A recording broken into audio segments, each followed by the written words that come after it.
안녕하십니까. 더불어민주당 북강설 지역위원장 유정동 변호사입니다. 드디어 공수처법이 국회에서 패스트트랙을 탔습니다. 지난 대선에서 공수처법을 대통령 공약으로 입안하는 과정에서 참여한 사람으로서 감개가 무량합니다. 자, 그러면 공수처법에 대해서 하나하나 알아볼까요?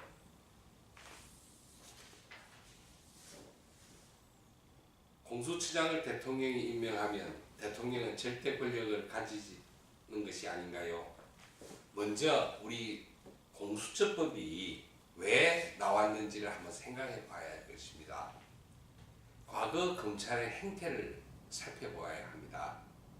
과거 검찰은 유권무죄, 무권유죄라는 말을 남길 정도로 검찰권의 행사에 대해서 정당하지 못했다는 평가에서 자유롭지 못합니다. 과거 살아있는 권력에 대한 수사는 허리멍텅한 경우가 많았습니다. 아시다시피 MB의 내곡동 부지 매입 사건, BBK 사건, 박근혜 대통령의 시절에 정윤회 문건 사건, 최순실 우병우에 대한 부실 수사 사건, 이에 반해서 권력과 부당 권력에 힘든 사람들, 권력이 보기에 힘든 사람에 대한 탄압에는 적극적으로 앞섰습니다. 잘 아시다시피 고 노무현 대통령님에 대한 수사가 그것이 전형적인 그 예입니다. 그리고 한명숙 전 국무총리에 대한 사건 또한 국민들이 흔쾌히 승복할 수 없는 사건이었습니다. 검찰 자체의 비리에 대해서도 수사하지 않았습니다. 한번 기억을 되살려 봅시다. 우병우, 김학의 사건 제대로 수사가 되었습니까? 천성강 검찰총장 후보자의 스폰서 검사 사건, 2010년에 현직 검사장의 스폰서 성매매 사건 수사가 제대로 되었습니까? 이러한 검찰권에 대한 반성으로서 공수처법이 나오게 된 것입니다. 그 공수처법이 나오게 된 배경을 깡그리 무시하고 절대 권력 운운하는 것은 옳지 않다고 생각합니다. 그러면 이 공수처법을 중심으로 대통령의 권력이 절대화될 수 있는지 한번 하나하나 살펴보겠습니다. 지금 요번에 패스트트랙을 탄 공수처법은 백혜련 의원의 대표 발의안이 중심입니다. 그래서 백혜련 의원의 대표 발의안을 중심으로 설명드리겠습니다. 먼저 대통령이 절대 권력을 가지려면 대통령 뜻에 충실한 사람이 공수처장이 공수처 수사처장이 되어야 할 것입니다. 그러나 여기에는 세 가지 큰 제도적 보장이 있습니다. 하나는 법조인으로서 15년 이상의 경력자여야 한다는 것입니다. 아무나 될 수 없다는 것이죠. 두 번째, 임명 절차가 대통령의 관여를 많은 부분 봉쇄하고 있습니다. 수사처장 추천위원회는 7인으로 구성되고 있습니다. 법무부 장관, 법원행정처장, 대한변호사협회 회장, 여당 추천 2명, 야당 추천 2 이렇게 있습니다. 그런데 재적 의원, 즉 7명 중 5분의 4 이상이 동의하여야 두 사람을 선정할 수 있습니다. 이 말은 5분의 4, 여기에서 5분의 4 이상이 되려면 야당이 2명이 반대하는 한 절대로 지명될 수가 없습니다. 그 추천위원회가 지정한 2명 중 1명을 대통령이 지명하고 그 지명으로서 임명 절차가 끝나는 것이 아니고 그 임명된 한 명은 인사청문회를 통하여 아주 정밀한 검사를 또 받는 것입니다.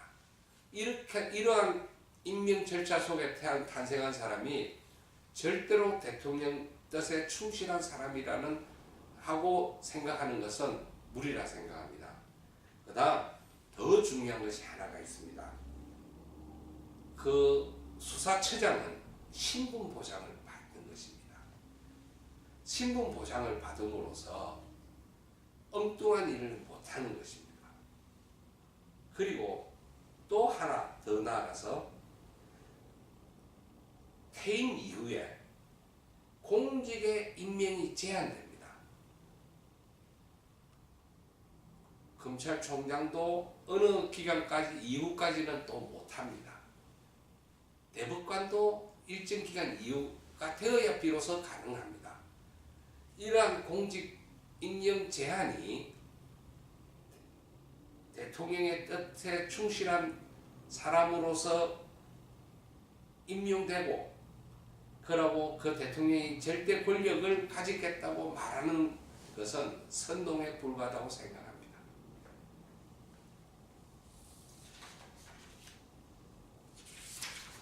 두 번째, 공수처가 판검사와 수사하고 국회의원 수사를 하면 상권 분립에 훼손하는 것이 아닌가 하는 논의가 있습니다. 여기에서 권력 분립에 관해서 말씀을 먼저 드리겠습니다.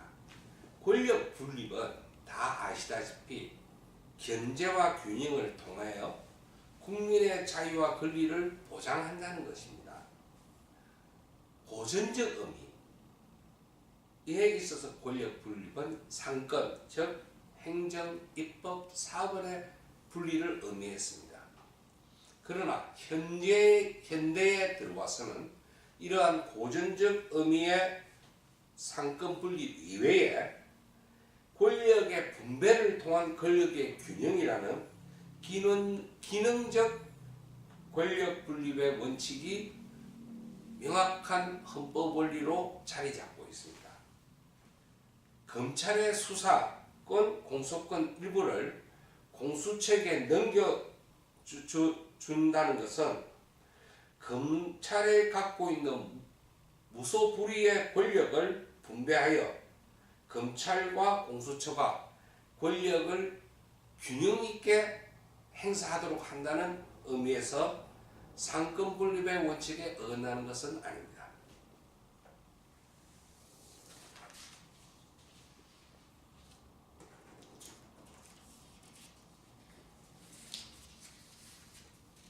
세 번째, 다수당이 되면 소수당인 야당은 어떻게 공수처를 견제할 수 있나요? 앞에서 설명드린 바와 같이 야당 2명이 반대하면 결코 공수처 처장을 임명할 수가 없습니다. 5분의 4 이상의 동의라는 것이 7인 정수의 추천위원회에서 5분의 4라는 이 숫자, 이것이 야당에게 공수처를 견제할 수 있는 가장 강력한 보장책으로 보장되어 있습니다.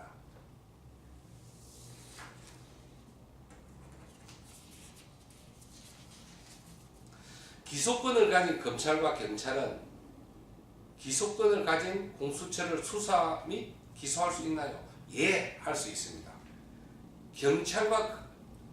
검찰과 경찰은 각자 고유한 권한에 입각해서 공수처 처장을 비롯한 공수처 검사들이 범죄를 저지른다면 언제든지 수사하고 기소할 수 있습니다.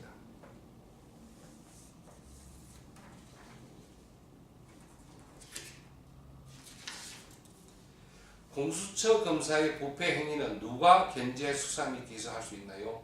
앞에 말씀하셨다시피 경찰과 검찰이 고유한 권한에 기하여 공수처 검사의 부패 행위를 철저히